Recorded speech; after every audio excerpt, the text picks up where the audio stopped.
let us make man a helpmate for him. Is that a verse found in the book of Genesis, or is it in the book of Jubilees? We're going to get into it and a lot more today on the Walk Talk.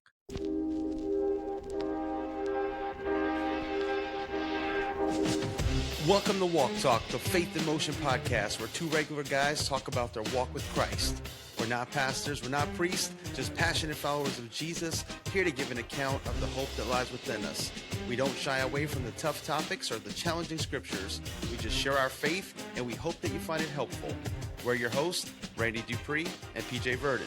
Thanks for joining us today. All right, brother. So what do you think? Let's get into Jubilees today, man. Yeah, another book. Dating back to Dead Sea Scrolls, Qumran, the whole nine, but again, not in the canon. Another book, not in our Protestant Bible, not in the canon, like you mentioned, but the Book of Jubilees. It sounds a whole lot like the Book of Genesis, doesn't it? It has a lot of parallels, Genesis and Exodus, really. There's a lot of similarities. A lot of similarities. Some, I guess, I don't want to call them necessarily differences, but it was interesting, man. But actually, look, man. Before we get into all that, I just gotta say, man, the solo video was awesome. So much going on there, man. The solo episode of Walk Talk. You got a chance to check it out? Oh man, it was good. I agree, man. Christians, man, we need to be ready and we cannot be deceived. The craziest thing is after watching it, I went and I checked out the trailer for that. What's it called again? The Disclosure Day. Disclosure Day, yeah. And man, like, I would just encourage, even if you never go and watch it, the trailer is rated for everyone, so there's nothing explicit in there, but go and watch it with spiritual eyes. It just for perspective, man. Like there's very much what I felt like was a focal point in there where something is happening on live TV with this news anchor, and she starts like almost like making this sound. It's kind of guttural, if I remember, or like kind of trying to talk but not. And the craziest thing is the guy is talking to somebody who's watching it, and he's like, "Do you hear that?" And the girl's like, "Yeah, I hear it, but I don't understand her." He's like, "I do. Like I hear what she's saying." And so, that reminds me of almost like a reference to tongues. And then like you said, man, like this to me is basically the way they put it out in our faces, like they always do, and numb us to it, so that whenever and I went and read some stuff about President Trump, and he has plans and he's putting together like this presentation of giving out this information. I'm just like, man, things are getting real. Things are getting real. It's wild. Well, I'm just blown away at, obviously there's been a whole conspiracy theory for decades where people think that aliens are real and the government is eventually going to disclose it, and that there's been this, massive media campaign to slowly like get us accustomed to hearing it so we don't freak out. Right. But what's really blown my mind, and like I mentioned in the solo episode, is how many people in the government actually have come out and said they think it's demons, which goes back to, what I heard, 20 years ago. And I actually now believe that, I do believe it's demons. I believe it's demons and it's part of a deception. And yeah, man, I mean, the movie, I'm interested to see what this movie is going to be about, if it's going to be any good or not. I actually do want to watch the movie. But yeah, I do think that we're getting really close to something. And man, you know what? It's crazy because I want to say, I remember like us as teenagers and you telling me like, man, Hans thinks that angels are demons or whatever, and I'm like, what? That's wild. But hey, I want to say I remember something to that effect, and I'm like, I guess joke's on us, man. But it does make sense. Yeah. Well, it's kind of like the old proverb that says that, scientists, they finally get to the summit of the mountain and they see that the philosopher's been sitting there the whole time. It's like, kind of the same thing, right? Like science is eventually going to prove that, like, religion is correct, and science is going to prove that, there is something else, but it's not what we might have thought it was. So, Right. and it's good that we're talking, so we talked about the Book of Enoch, man, and the Book of Enoch, I think, has a lot of things that Christians should be aware of because it does talk about fallen angels, the watchers, and the offspring, which are the Nephilim, which then turn into these disembodied unclean spirits, which Yes. the New Testament talks about. And even in the Book of Jubilees, it references the Book of Enoch, it Yes. references the watchers. It Watchers. gives Yep. us a lot more detail, and I think it's very interesting. This is another book that, from my opinion, I'm not educated enough to know if it should be canon or not. I don't really have a strong opinion either way to say it. Like my firm belief is it should be in the Bible. I don't take a stand like that, but what I do say is there's probably a lot of good information that I do believe is true that helps fill in the gaps on some of these other stories in the Bible. Right. Well, and look, man, the crazy thing is I've seen it referenced multiple times as Little Genesis. Yeah, yeah, So that's a wild title to give something like that. I mean, just giving it a title like that almost gives it merit, I would say. yeah. And Well, and little is it's funny that it's called little, right? Because I didn't think it right, was that because short of a book. because and the crazy thing is it really expands on the events of the book of Genesis and Exodus, Right. if anything. So it's like it's just it's wild. Yeah, yeah. But yeah, man, let's dive into it. First off, I did again before we get started, I wanted to clarify something because on our last episode, whenever we were talking about the Book of Enoch, I actually misspoke. We were trying to figure out if Methuselah was Noah's father or grandfather. So Methuselah was Noah's grandfather, Lamech Great. was Noah's father, and Yeah. Enoch was Methuselah's father. So So yeah, I so it was misspoke on the So last it's one. Enoch, and then it was Methuselah, Methuselah, then Lamech, Lamech, then then Noah. Noah. Yeah, Correct. yeah. And So I think the I misspoke. question was Enoch Noah's grandfather, great grandfather? The answer is great Correct. grandfather, Great right? grandfather. All right, man. So this is another one of those books, just like the Book of Enoch, the Book of Jubilees, Yeah. another book that's in the Ethiopian Bible, but it's not included in our Protestant Bible. It's not even part of the Apocrypha. It's not part of the Roman Catholic Bible. But I think we should talk about the arguments for including it versus not including it. What do you think? Sounds good, brother. Let's talk about it. So here's some of the arguments that I found for including it. And you tell me if you've come up with anything else, anything different. What I came up with was there was a strong second temple credibility, which was the second temple that was the time of Jesus. They had a lot of credibility at the time. There's a lot of theological alignment with parts of scripture. So specifically, it's very, very much a companion, I would say, to Genesis. It retells some of the stories of Genesis with more detail. However, I did notice it leaves out certain aspects of some of the stories as well. So it's kind Yeah. of like that's why I would say a companion. And then it says it preserves early interpretive tradition. So it shows how the Jews really understood the law as it existed even before Moses. So, in other words, Right. the law was given to Moses. It wasn't created with Moses. It was something that had already existed. God gave it to Moses. And so it kind of shows that the law is not, something that started with him, but it's really eternal. And Yeah. then the last thing is the precedent with the Ethiopian church. An argument for it is the fact that it's one of those books that the Ethiopian church, they seem to, I don't want to say anything that might sound disparaging, but it seems like they just collected everything and just put it all together. And they said, hey, we're not taking anything out. If anyone at any point has considered it scripture, we're going to Right. keep it as part of our Bible. And they just have kept it in. So those are the arguments I came up with for why it could have potentially been included in our Bible. What are your thoughts? I mean, I agree with the majority of that. I mean, I see how, realistically it expands. And again, going back to the reference from the beginning of people calling it Little Genesis, it seems Mhm. to me like, I mean, um, you know, the early church really held it in high regards. And I mean, yeah, I can definitely see I can definitely see a case for why it was at least included in the canon and why maybe the Ethiopians do continue to, but kind of like we did with the Book of Enoch, I kind of feel like it's one of those books that can be used as like you said, as for context and as a companion.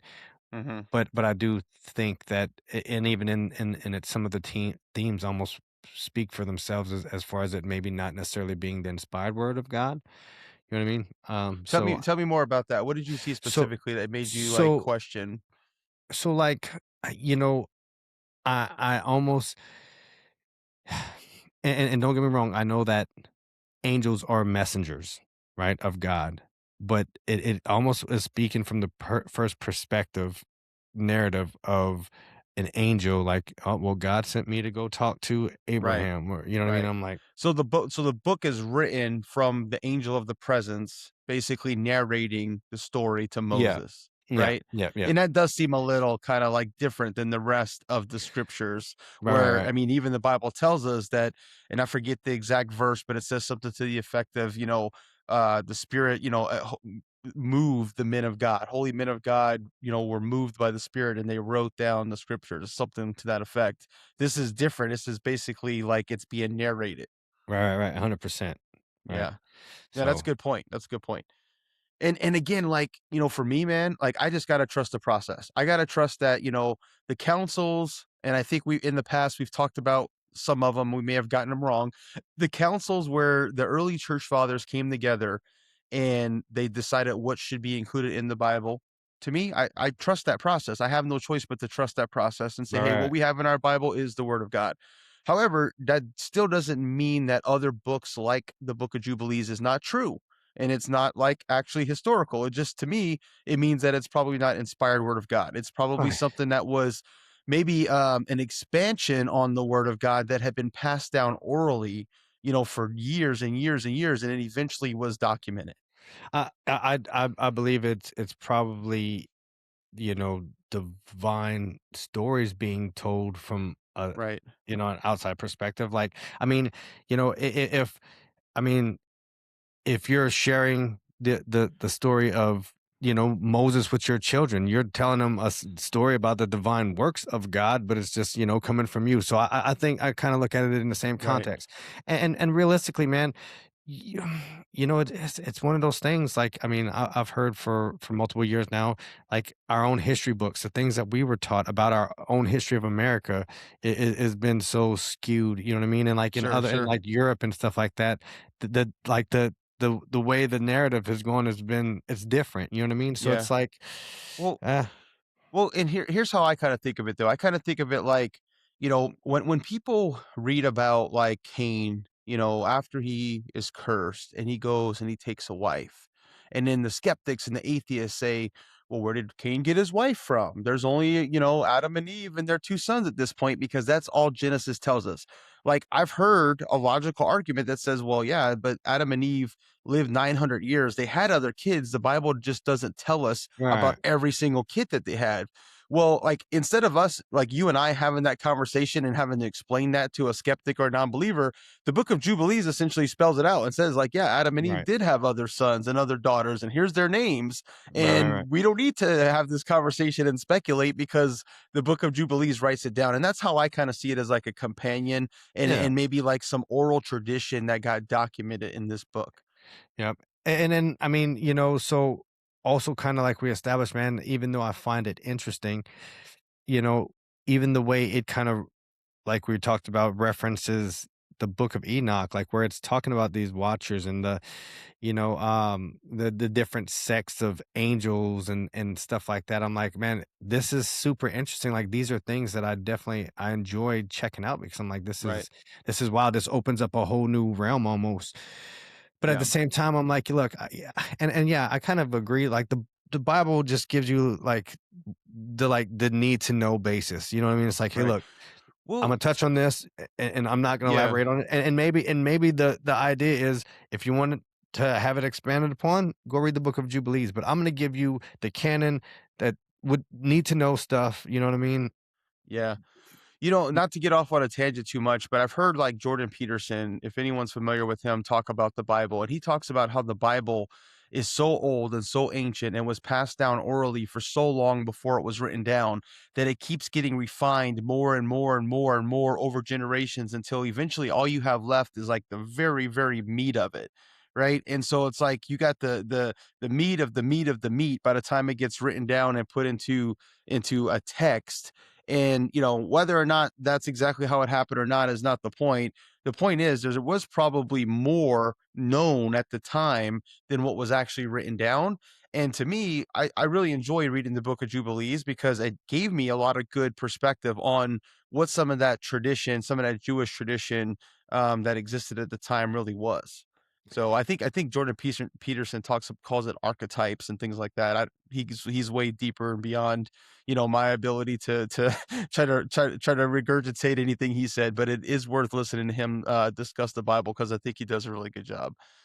Yeah, I mean, and at one point in time, I kind of found myself, I guess, like, listening to him because I have listened to Jordan Peterson stuff before, and I was pretty intrigued, and it's crazy, like how his take on things. I almost feel like he's too analytical, like too smart, like you know what I mean, like Yeah, almost yeah, like definitely. Way more analytical than you or I. well, but just in a sense of like eh, almost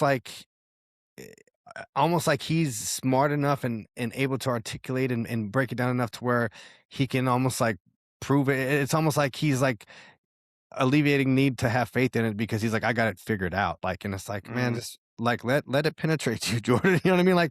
Like you have a very profound understanding of what it is and how to dissect it, but like have you let it like get to you, I guess, kind of thing. But Yeah, again, it is he does have some pretty in depth and insights and might be worth yeah. giving a listen. I would just use discernment with him because he's deep, man, so All right. So, yeah. So now let's talk about some of the arguments against and ultimately why the Book of Jubilees was not included in the canon. So here's what I came up with. Tell me if you got anything else. One, it wasn't included in the Jewish canon. So by the time Jesus came on the scene, sorry about that. by the time Jesus came on the scene, it was not part of their Jewish canon. Um, Overall was rejected by the early church consensus. So the early church just basically just said that, hey, it didn't have universal acceptance, therefore we're not included. There was no direct New Testament citations. In other words, it doesn't Right, actually say the Book of Jubilees says this or the Book of Jubilees says that. Which I mean, why would it? Because usually what's cited in the New Testament is, the law and the prophets. That's usually what you hear. It doesn't usually say necessarily the book of Genesis says X, but anyway, that was it. And then theological tensions was another one. And this one, it seems like there was a lot of conversation because certain sects of Judaism really adhere to the Book of Enoch and especially the calendar. I'm sorry, I keep saying the Book of Enoch, the Book of Jubilees, right, and the right, right, right. calendar system that basically is vastly different. Ironically, the calendar system is pretty much what we use today, but vastly different than the Jewish Correct. rabbinical or temple calendar, which Yep. follows the moon cycles versus the Book of Jubilees that says we should follow the sun cycles, which is actually what we do today. And then the last thing I came up with was it was likely composed later, much later than the Book of Genesis, even though it's attributed to Moses because of the time that it was probably written down. There's no way that scholars believe it could have actually been written by Moses, which honestly I've heard the same thing for the book of for the Torah as well, Yeah. that most likely it wasn't Moses who wrote it, but it was probably passed down orally and then eventually written down. But those were the arguments I came up with. Not in the Jewish canon, not a consensus, no direct citations being like the big three. What did you come up with? Well, no, those definitely did come up in kind of what I was researching, but like as I was going through it, man, I guess I made some notes about certain things that kind of, man, like I guess like again, I wouldn't say that it uh like is It's similar to stories that we know from the Bible and the actual canon, man, but, Hmm. like, it takes these different spins on it that, in my opinion, I felt like kinda took away from, mm, I would say, in my opinion, took away from, like, what God I feel like I've always got from what I felt like God's intentions were in those moments. So I'll give you an example. Um, the the Book of Jubilees gives you this outline of Abraham, right? Or Abram before it calls Hmm. him Abram in the audio. Either Which I way, loved having the extra background on Abraham, especially the stories about him destroying the idols that his dad made. I thought right. that was really Well, cool. but here's this thing, right? So it's so the narrative that I've always heard preached and even kind of understood for myself just from reading the Bible, uh, was like, one of the biggest things about Abraham was his faith, right? Like he Hmm. was living in this wicked place that's, everybody's on these idols. His own dad, what's his name? Tela or Terra, I think. Terra, something like that, yeah. Yeah, His own dad is sculpting these idols, for these right. these rich people and whatever, and God speaks to him, like, God says, "You know what? This is my guy." God speaks to him, and Abraham is like, "I'm gonna be obedient to this God this that I'm hearing," and God says, "Listen, I know this is your family, this is your country, leave it all behind and leave everything and just go this way," and he's like, "Yep, I'm gonna be obedient." I'm like, "Man, that's awesome." Well, so in this narrative in the Book of Jubilees, with all this extra that it gives you, there's this point where um, Abraham or Abram at this point, like, goes and tells his dad, like, "Hey," or no, no, no. It starts off with Abram was praying to Adonai, the Jewish God. He was praying to him, and God answered him. And so it's like, okay, well, in this version, I saw Abram initiate that conversation, and God basically say, "Oh yeah, hey, whoa, I'm here." And then so God tells him, "Hey, look, leave all this and go."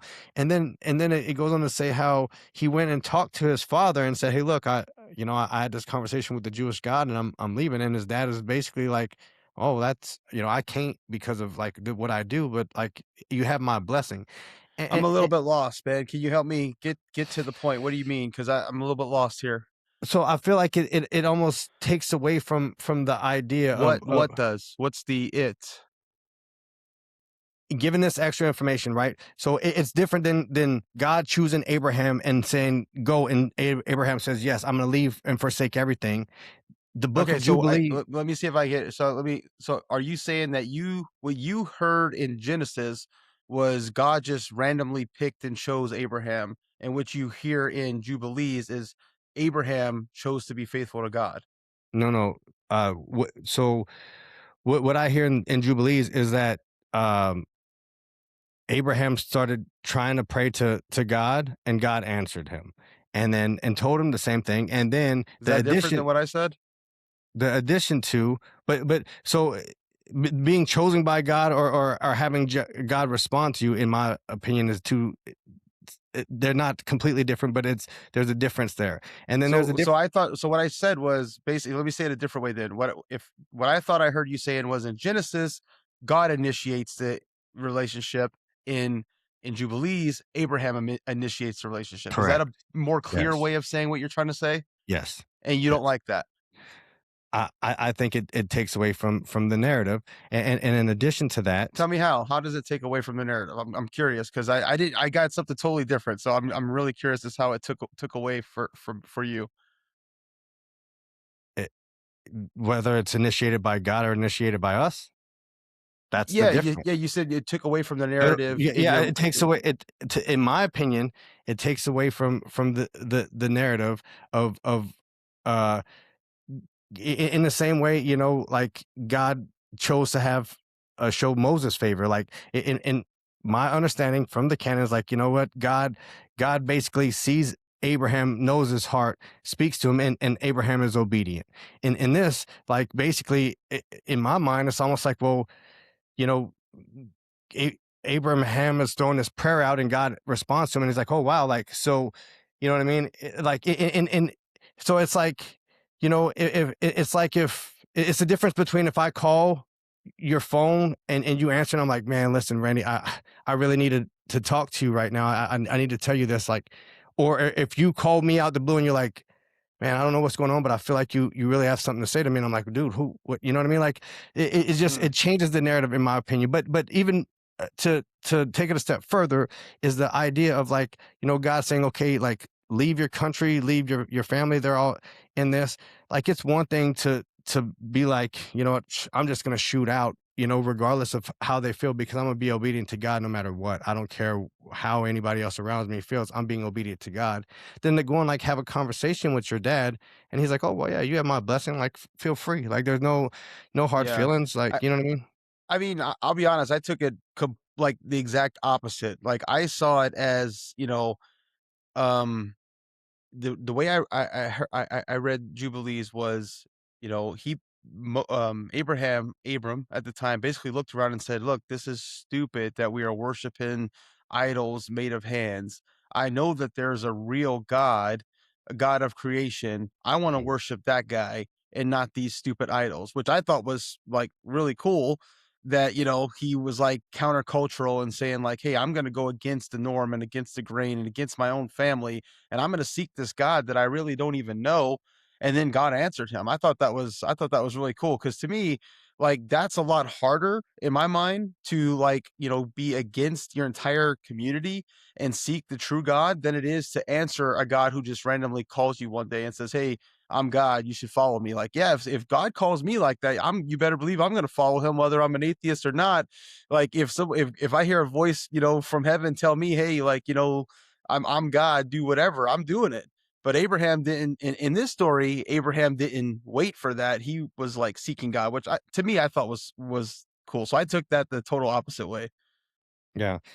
I mean, it's just, a different thing. I don't know. I just kind of felt like it, like I said, it's not completely different. I'm like, man, and like I said, it's just different than the narrative I'm used to. And the second one that stuck out to me was even more so than that situation was, again, with Abraham. At this point, he is Abraham, and Mhm. whenever they're talking about the test with sacrificing Isaac, like, I'm thinking about the the symbolism there with, Isaac carrying the wood on his own back, going up to, be sacrificed, Right. the whole nine, and the correlation with Jesus, and showing the character of God, and, like, his divine plan of, like, Jesus is going to be the greater Isaac, just like he was the greater X, Y, and Z. He was a fulfillment of all these other characters. But Right. in this book of Jubilee, it basically says, uh, you know, Matasma, or however you say it, the entity that would be described as Mm, the devil, is the one that yeah. initiates that, like, almost like in the book of Job. Like, the devil goes to God and is like, oh, you should see if Mastema. Mastema. Mastima, yeah, whatever. You Yeah. should, like, he initiates that, and goes and tells God, like, oh, well, you should see if Abraham would kill Isaac for you if you think he loves you so much. You know what I mean? Honestly, like, I like that too, man, because what I saw there, and so we're kinda, like, getting ahead of ourselves a little bit because, we're no longer talking about arguments for not including it in the canon. Now we're talking about our opinions about the stories in the book, which is fine. But one of the things I wanted to mention was, in a previous episode, we talked about the spiritual beings and how Lucifer and Satan isn't the real name of the devil. To Right. me, this Mastema name, that is the first time I ever heard this name, it Yes. sounds very similar to the same character described in Job, which you just alluded to. It sounds like there is this adversary that has access to the throne room of God, who is going before God and judging righteous people or accusing righteous people. And it gives him the name. It sounds like a name to me. It could be a title, but it gives him the name Mastema, which I thought, whoa, could this be like the The devil's actual actual name. name? Yeah. Like, And wow. yeah, and like, you and I kind of talked about earlier today, like, the cool thing for me is we know that, you know, Jews were serious about names having meaning, like, the Right, Jacob, and, like, it was very, very purposeful names. And the right. crazy thing is, like we discussed with this mastema, it means hatred or hostility or enmity or persecution is what that name means. And again, like I noted, like, and you just said, I don't think that of that as so much as a title, but like that name seems like it fits the character that Well, we understand I saw of. there was a couple slightly different versions, translations of the Book Mhm. of Jubilees, and in the one that I was reading, it literally called him Mastima, Prince of Darkness, like Oh 5 wow. times. And I was like, okay, Wow. that's not a descriptor with another descriptor. That's No, a that's a name with the name with the descriptor. That's what it description. looks like to me, at least. And I And what think the the other version called him like Prince of Evil or something like that. But anyway, no, darkness, evil, and like the version I was in, basically it just said Mastema, and I was like, whenever I first heard it, I'm like, and Mastema, I'm like, who is yeah. this? So like I ended up like going back, and I'm like, wait, what Well, is this? Well, it says Mestima by itself a bunch too, but then whenever it starts later on in the Book of Jubilees, when it starts to get into some of the wars that start happening with the children of Shem, Ham, and Japheth, if they are settling the earth, Yeah. then it talks about, it talks about how 10% of the unclean spirits were Oh left yeah. unbound. Well, And God allowed them to be part of Mastima's army, and how he's using these unclean spirits to go and do war. And it's in the context of war that the Book of Jubilees keeps calling him Mastima, the Prince of Darkness. And I was like, well, wow, yeah, this is 100%. crazy. Wasn't it? Who I think it was Noah, right? Noah was like praying to God, saying, "Hey, look, God, can you get rid of all these evil spirits because I don't want my kids to be, It was attacked." Noah. Yeah. And Mastema comes to God and is like, "Hey, at least let me keep a tenth of them." And God's like, "All right, well, the other Yeah. ninth are going to go and So to descend into condemnation or whatever." Like, right. So wow, this is an instance where the Book of Jubilees is, in alignment with the Book of Enoch, where Enoch talks about how the spirits of the Nephilim become the unclean spirits who are basically damned. They're cursed to forever wander the earth until the end of the age and the judgment that's to come. And basically Noah's praying, God, get rid of these unclean spirits. I don't want them to corrupt, our people in this new world. And Mastima goes before God and says, let me at least keep, some of them. So God sends like 90% of them to the abyss, and 10% of them he leaves to basically be part of Mastima's army, yeah. essentially, like his Well, demonic army. and this other note here, kind of again echoing, you know, this, uh, this, I don't know, like these different classes, like you talked about in the Book of Enoch, or 4 classes of angels, which are angels of the presence, angels of sanctifications, guardian angels over individuals, and angels proceeding over the phenomenon of nature. Hey, friends, I hope you're enjoying the podcast. And I just want to take a minute to tell you about my book, Everyday Lead. So if you haven't already purchased the book, it's available on Amazon and Barnes and Nobles. And if you have already purchased the book, then thank you so much for your support. Please leave me a review. It helps out a lot. If you're wondering what it's about, well, I'll just tell you, I have 25 years of working in aerospace manufacturing, leading lean transformation, continuous improvement, and Six Sigma projects. And I've tried to take all that knowledge and experience and simplify it so that the average person with no manufacturing experience would not only understand the concepts, but would also be able to apply some very simple tools to their own processes to help eliminate waste. So it doesn't matter whether you're baking a cake or whether you are a nurse or a doctor working in the medical field, or you are an accountant or an attorney. Anywhere there is a process, there is going to be waste. And I'm not talking about rubbish. I'm not talking about things that are left over.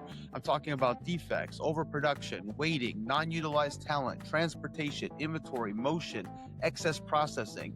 This simple book, and as you guys can see, it's a very short read here. You can probably get through it in just a couple hours. Basically will help you to understand what that waste looks like in your process and give you some basic guidelines on how to eliminate it. So thank you for your time. I hope you check out the book and enjoy the rest of the show.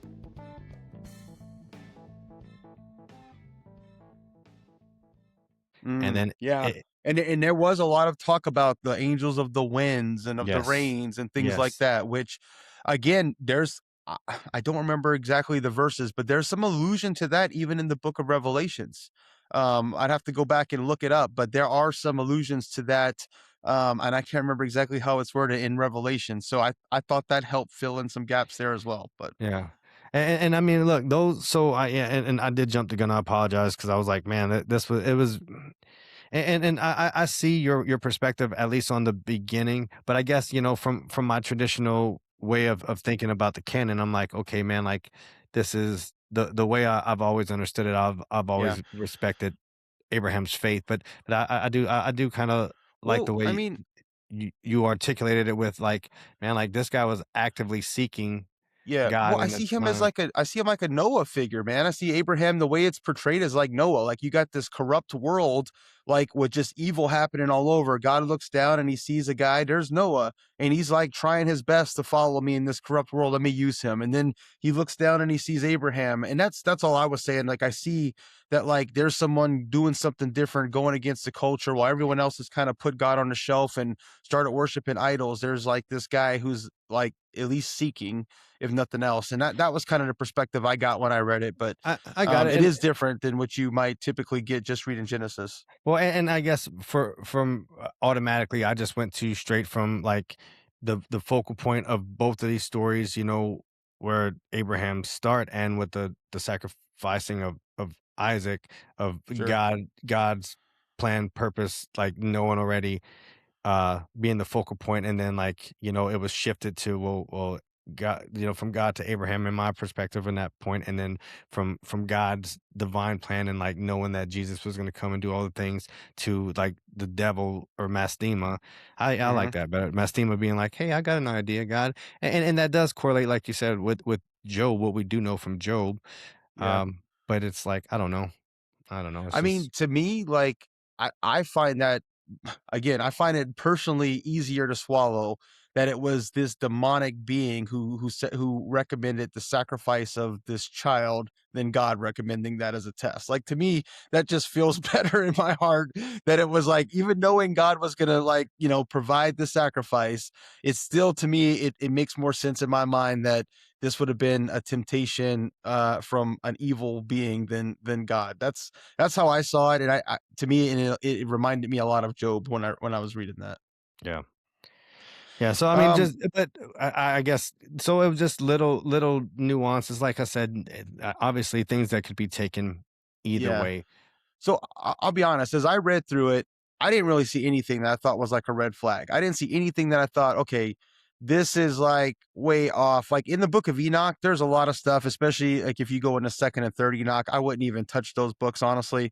But like the Book of Enoch is I think a good expansion on Genesis 6. But beyond that, the Book of Enoch has some stuff that I'm like, I don't know about all that.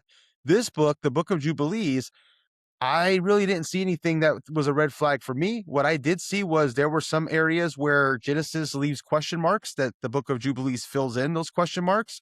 And there's some details in Genesis that the Book of Jubilees just doesn't get into. Like they kind of like, again, like a companion in my mind because they're both focusing on slightly different details to me. And I got a couple examples here. So like Bastema being the name of Satan was one of them. We Yeah, never quite get that if that's the case. We never get that in Genesis. I got that it said that Hebrew was the language of creation and had basically went away after Babel, and that God basically gave that back to Abraham, which I was like, wow, that's crazy if that's really what happened. And again, I'm just, I don't know. This is not the inspired word of God, but like if that's really what happened, I think that's so cool that God was like, "Hey, let's give Hebrew back, the language of creation. Let's give it to Abraham." I thought well, that was yeah, pretty cool. especially if his plan is to start a nation. You know what I mean? Yeah, I yeah. want my nation to have my language.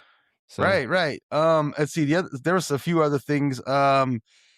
It said that in Genesis it said that the God told Adam, "In the day you eat of the fruit, you will surely die." And the Book of Jubilees is very, very big on timekeeping. I mean, a jubilee itself is a period of 70 years, right?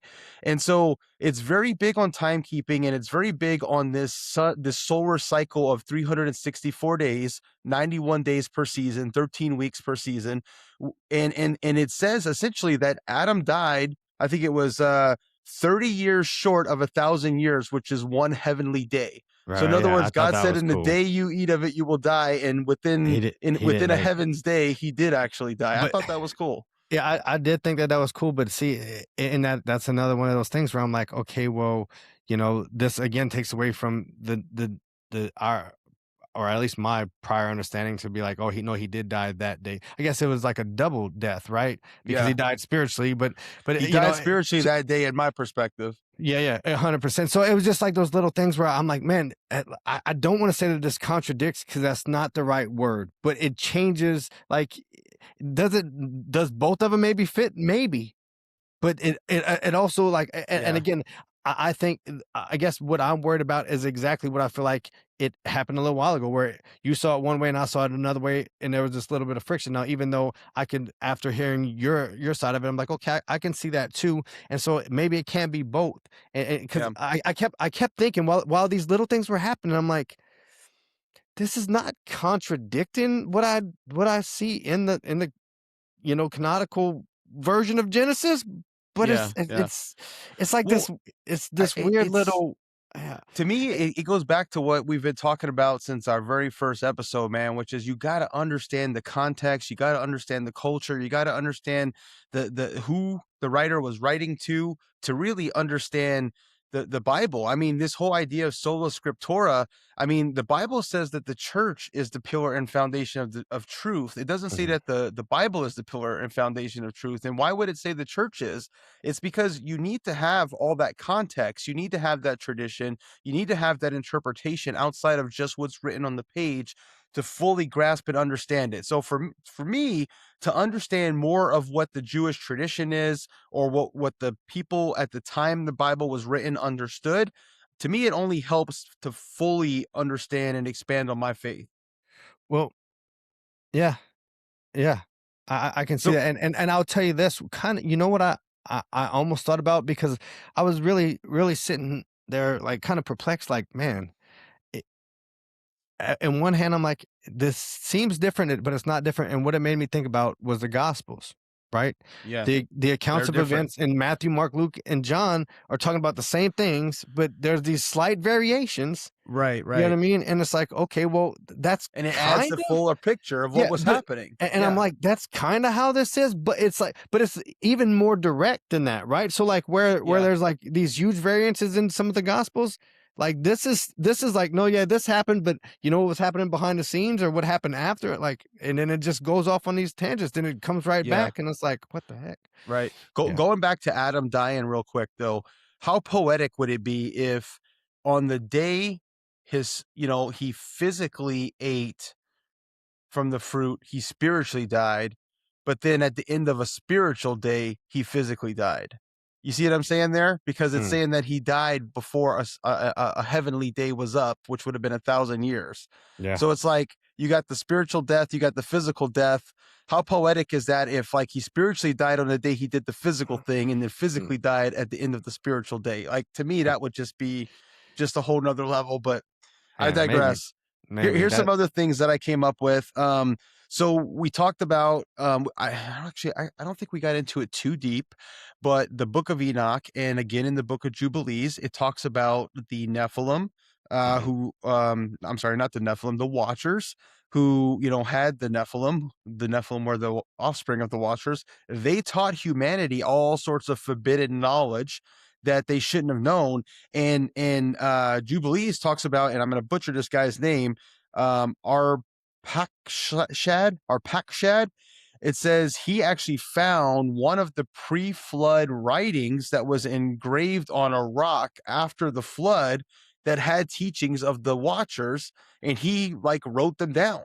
So in other words, some of that knowledge got passed on because this guy found a stone carving that had teachings of the Watchers on it, and he wrote down some of it, and it says he burned some of it, and he like passed that on to other humans. And that just makes me think about like, how long did it take Noah to build the ark? Wasn't it like 300 years or something like I that? thought it was 120 years it took him or You're something like probably that. right. It probably was 120 years. what if that's the time that all these stone structures like Göbekli Tepe and like the Great Pyramids and I don't know, what's the one in England, the circle one, Stonehenge. What Stonehenge. if that was the time? What if while Noah was building the ark, what if these Nephilim and fallen angels were out there building all these things to pass down their knowledge so that they could be, so that it would survive the flood? That's crazy. Yeah, But what it if is. that's actually what was happening? They would have Yeah. had the time to do it, especially if they had giants helping them out. Right. Yeah. Isn't Man, that I mean, that's not something the Book of Jubilees says. That's just me kind of just speculating here. speculating. Yeah. But I mean, who knows? What if that explains it? Because a lot of these things, I mean, like, we don't really know why they exist. Right. And kind of to go back to your point, man, this one is, I would say, was a little bit harder to rule out of being in the canon than Book of Enoch, in my opinion, because, like, I mean, yes, there were some things, and again, it's crazy to say that because it does reference the Book of Enoch, but man, like, I guess it it, it really doesn't really introduce many other, I guess, what you may call like radical ideas, as far as like going into like watchers and stuff like not mentioned in the Bible.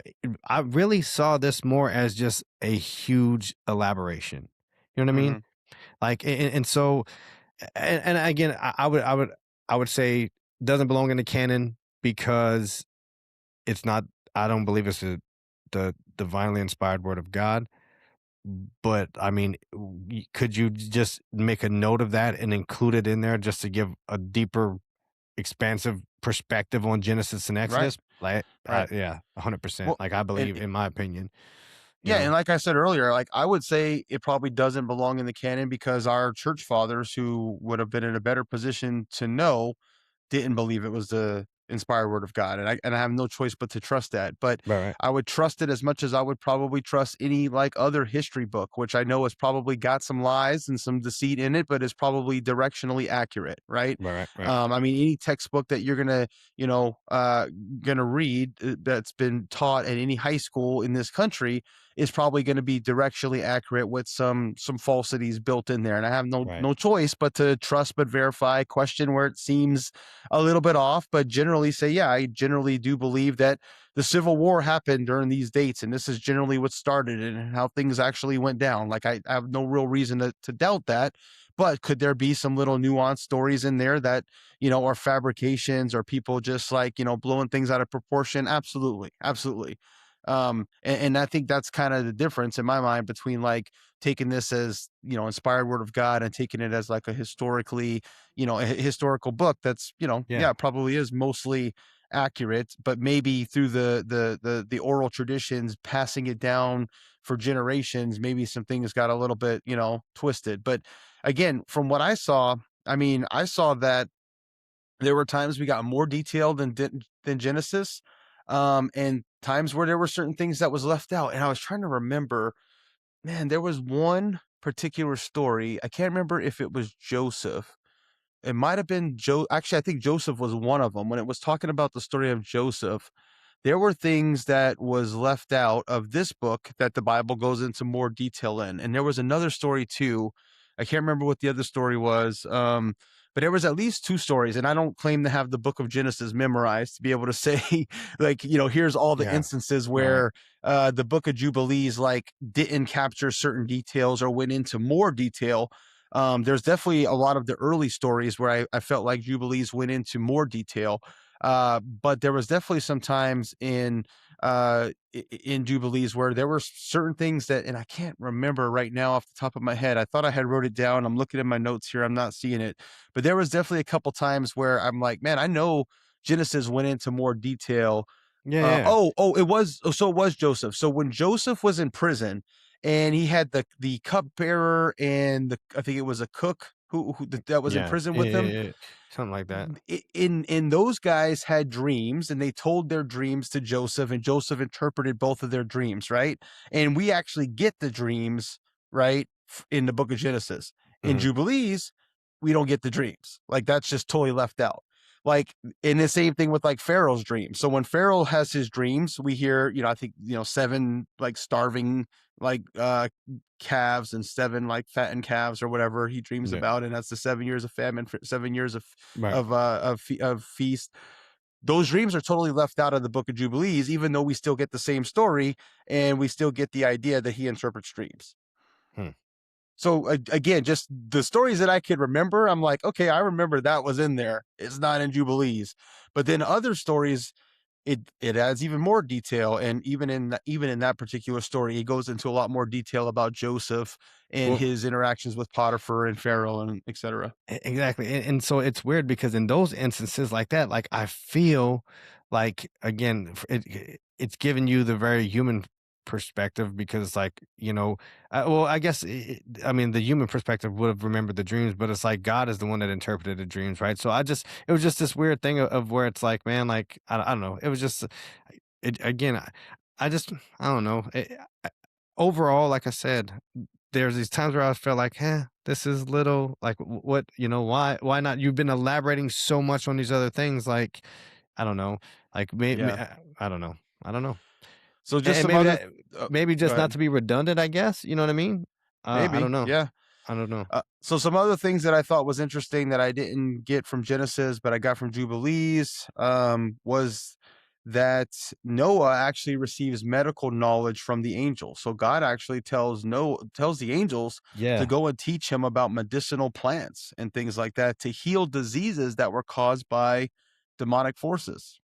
Well, I will tell you that that was I did enjoy that part of it because again, and people who know me, like I've talked about it multiple times. Like it's so crazy, right? So like this, you have this focal point of Moses and his obedience for all these years while people were calling him crazy building this ark, and then he survives and his family, and then he gets drunk and then he died, and then that's it, and they Yeah, move on. And I'm like, what the heck? Like right. what was it like post flood other than him getting drunk and naked and cursing somebody? And then it's like, yeah, and Yeah. it tells you like he lived.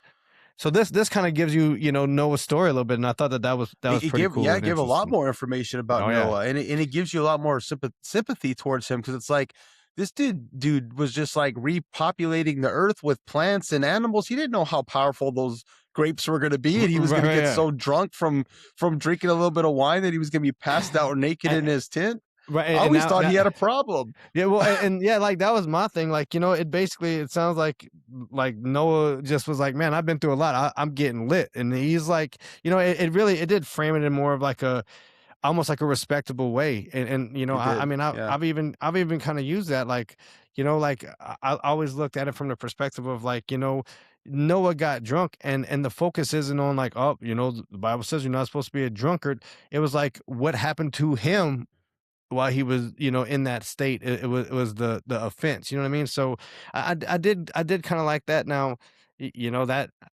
I don't know what, like, I don't understand, like, if that is an accurate account of what happened. Like, I think that would have been a perfect bit of information to include in the canon well version of that of well that but event. here's the thing, and here's what I think is kind of my main, I would say, takeaway for anybody who's listening. There are a lot of times where there are scholars, biblical scholars, who debate passages of the Bible with this concept of we could only use the Bible and nothing else. And I don't know about you, man, but I've heard some people say that, you know, Noah wouldn't have cursed King, who was it? Ham. Ham's Yeah. descendants. He wouldn't Ham's have son. cursed him if Yeah. all he did was look at his Saw naked him. body. Yeah. No. That I. it must be something else, and they start reading into it and say, well, actually, if you think He, about it, him uncovering his nakedness means he slept with his wife. yeah. And I'm Which like, would have been Ham's mom. right. Which I'm like, why don't we look at some of these other books like Jubilees and see if you still walk away thinking that before you just say, you know what, I could only go off the book of Genesis and nothing else. Because there's this whole other tradition out there, like the Book of Jubilees, that gives you a lot more information that to me makes that argument sound very silly. Just like you have the people who argue that sons of God, but not Elohim, are talking about the children of Seth versus the daughters of Cain, which again, if you actually look at Jubilees, you look at Enoch, it makes that whole argument seem very silly. So if you're trying to interpret the Bible just in this box of only the Bible and ignore everything else, you could have all these different perspectives, and you have all these scholars debating on the use of this word is more commonly used this way, or the use of that word. Or you could just look at what the culture and the context of the tradition of the time and say, hey, like, all this other stuff points to it being very much what you thought it was. We don't need to read into it anymore. So let's Yeah. use it.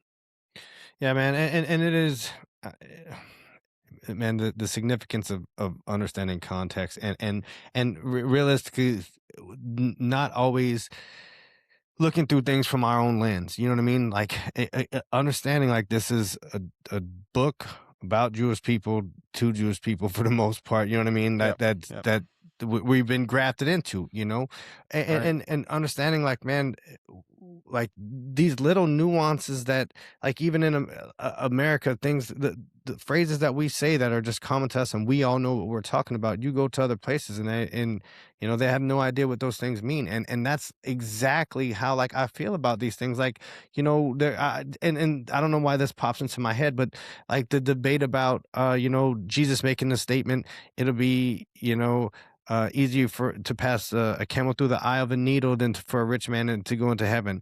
And then Right. like Right. there's a speculation of like, oh well, there was an actual eye in Roman needles, or they're talking about a doorway that's small, so a camel would have had to, it could have had like all these things. And I think that for the time, whenever he said that, people just understood that. We're over here debating, like, well, what could this mean? And it was, they never gave it a second thought. They're like, dang, Right. that's pretty slim chances. You know what I mean?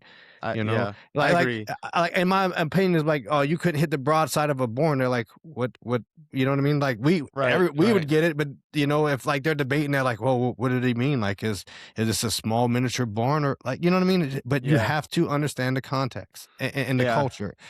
So yeah, I agree.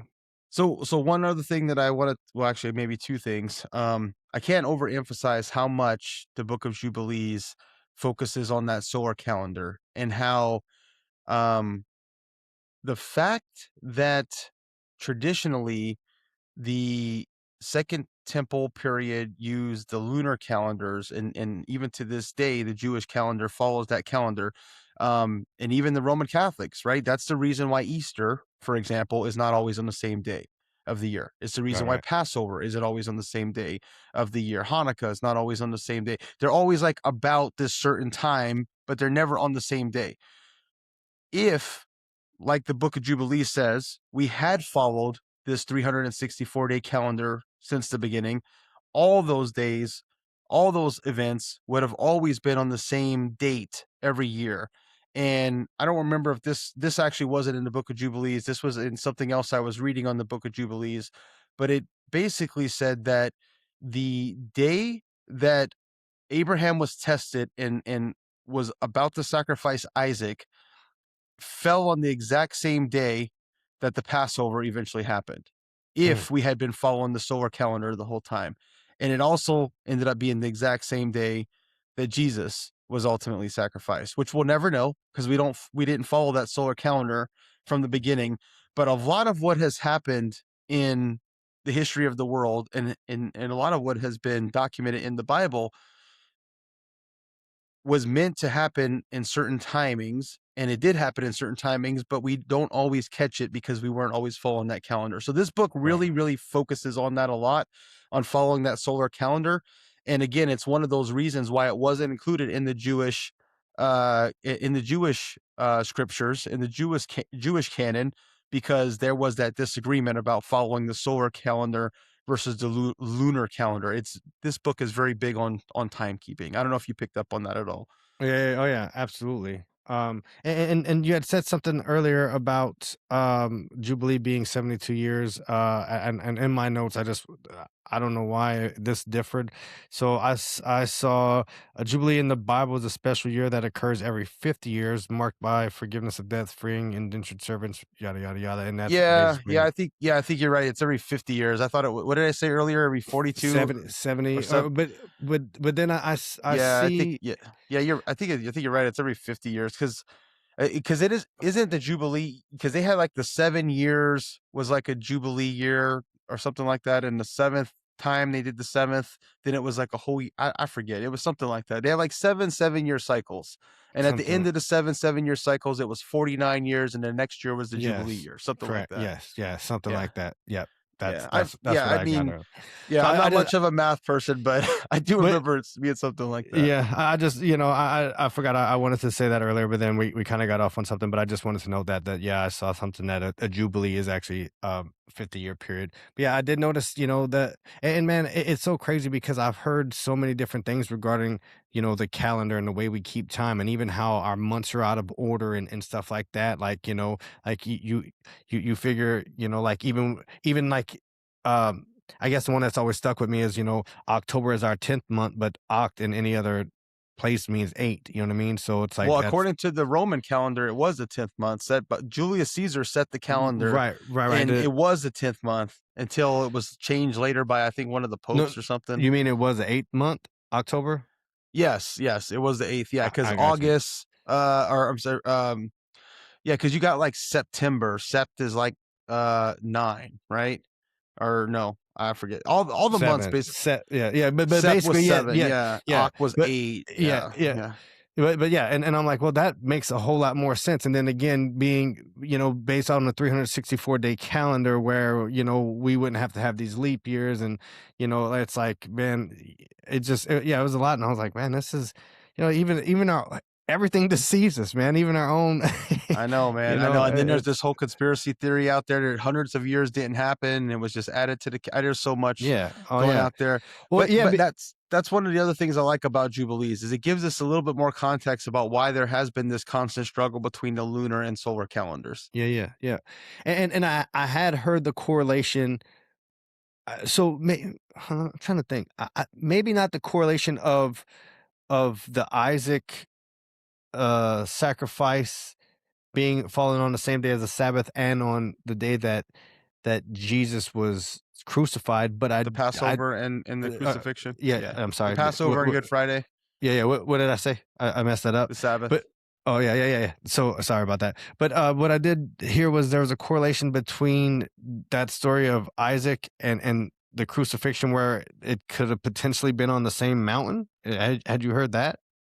So Oh it yeah, just yeah, it just made me it'd be crazy if it was on the same mountain on the same day, like, you know what I mean? yeah. And like Yeah, I that's mean, I think it that says Mount Moriah is where, Isaac was bound, wasn't it? Mount Moriah, I think, is where what happened. But yeah, I've heard that too. That maybe that's something we could get into in the future because that'd be really cool if that ended up being the same mountain that later is known as well. Golgotha. Right, right. Well, and even more, the plot thickens according to what you said. I mean, and the more you were talking about, like, that's what I like. It almost it seems like one of those things where, like, you see these little divine, like, webs of like God being like, I know what I'm doing. So if you're Right. telling me that Passover, which started the whole traditional system that Jesus fulfills, and Isaac and crucifixion same day, but if at least two of them things happen on the not only the same day but the same place, it's like God's just like, man, listen, I'm God, like, watch me work, you know what I mean? Like that's Oh that's yeah. that's Yeah. crazy cool, dude. Like, It is. you It know what I is. mean? Like, oh man, that's a little nugget, man. Like, we need to look into that and see if we can get some kind of confirmation, because I did hear that there was a correlation with that, but super cool that it would, if it did fall on the same day, because I mean, it makes sense, you know what I mean? And I feel like we can see through scripture how methodical God is, like, you know what I mean? Like, I mean, it's just wild, yeah. So All right, man. Well, you know what else makes sense? Makes sense that people go back and listen to the episode we did on the Book of Enoch if you haven't Enoch, already. And absolutely. if and again, if you haven't, don't forget to like, subscribe, and click the little notification bell so you know when our next episode is posted. Yeah, and not only that, Enoch, man, if you have not checked out the solo video, check it out. Go, man, It's a go look short at, one. yeah, the solo short. Yeah, the solo short one. Go check out man, listen to what he says and then go look it up for yourself and tell me you don't have a poof moment. It was awesome. Awesome. So I enjoyed it. All right. Well, with that, I think that does it for this episode of Walk Talk. Thank you all so much for following the show. And before you go, make sure you leave us your thoughts in the comments below. God God bless. bless.